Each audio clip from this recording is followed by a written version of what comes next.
नीलगिरी जंगल एठारे दिन रे भी अंधार लगे किंतु आज राति किछि अलगा एक अजणा भय सारा जंगल को घोटी जाइछि। चढ़ई माने डर रे कांदुछंती, पशु माने निज गुंफारू बाहरु नाहंती कारण प्रति राति रे एठारे किछि अघटन घटुछि।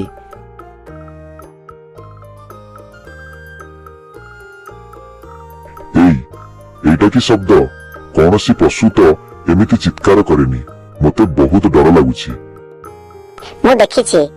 मु देखिछि एक धला रंगर छाई जहा मुंडरे एक बड़ सिंह अछि। से जंगलर अन्य पशु को निज सिंहरे मारी दउछि। सकाळ हैला किंतु केही भी निज घरु बाहरिबाकू साहस कलेनी। हठात जंगलर सबुठारु वृद्ध एवं ज्ञानी पशु कइंछ कुर्म एक चेतावनी देले। बंधु माने आम जंगल उपरे एक अभिशाप पड़िछि। मु सुनिछि 100 वर्ष तले एक जादूकरी यूनिकॉर्न को एठारे मारी दिया जायथिला।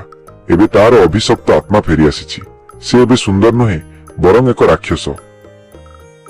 किंतु कुर्म जेजे आमे ताकू केमिति रखिबा? से तो अदृश्य। से अदृश्य नहे, केवल अंधार रे बेसी शक्तिशाली।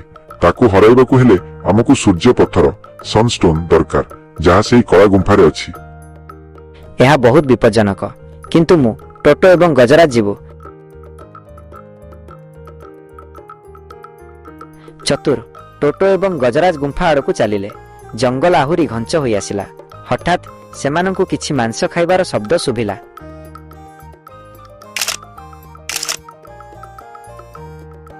चतुर भाई देखन सेठी गछ पछरे मु समस्त को शेष कर देबी। ए जंगल केवल मोर। सेमाने डर रे काठ होई गले, किंतु यूनिकॉर्न सेमानंको बासना पाइगला। से सेमानंको आड़कू दौड़िला। सेमाने जीवन विकल रे दौड़िले।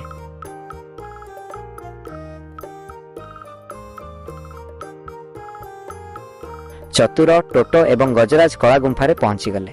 यूनिकॉर्न गुंफा बाहर अछि, गुंफा भीतर को आसी पारुनी। तुमे माने बाहरले मु तुमको शेष कर देबी।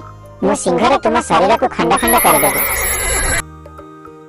भितरे आमकू सूर्य पत्थर शीघ्र खोजिबाकू हेबो। टोटो मांकड़ खसी खसी गुंफार सबुठार उच्च स्थान को गला एवं सेठारे सूर्य पत्थर देखिला। से ताकू नहीं आसिला। पत्थरटी जळुथिला।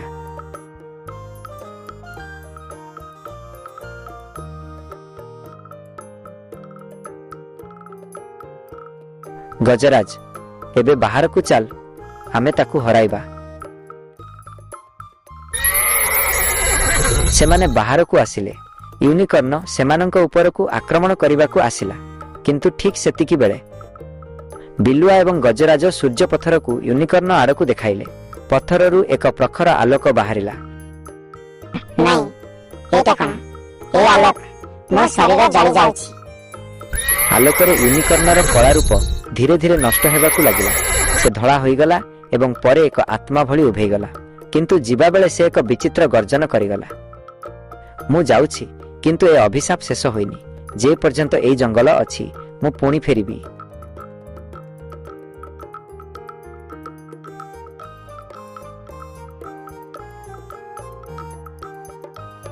सकाळ हैला। यूनिकॉर्न आउ नाही, किंतु पशु माने जानिथिले जे जंगलर अंधार रे किछि ना किछि विपद एबे भी लुचि रहिछि।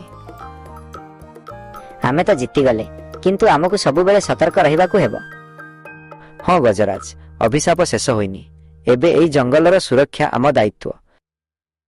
जंगल रे पुणी थरे शांति फेरी आसिला, किंतु पशु माने जानिथिले जे यूनिकॉर्नर शेष गर्जन एबे भी सही गली जंगलर कोण अनुकोण रे प्रतिध्वनित हेउछि।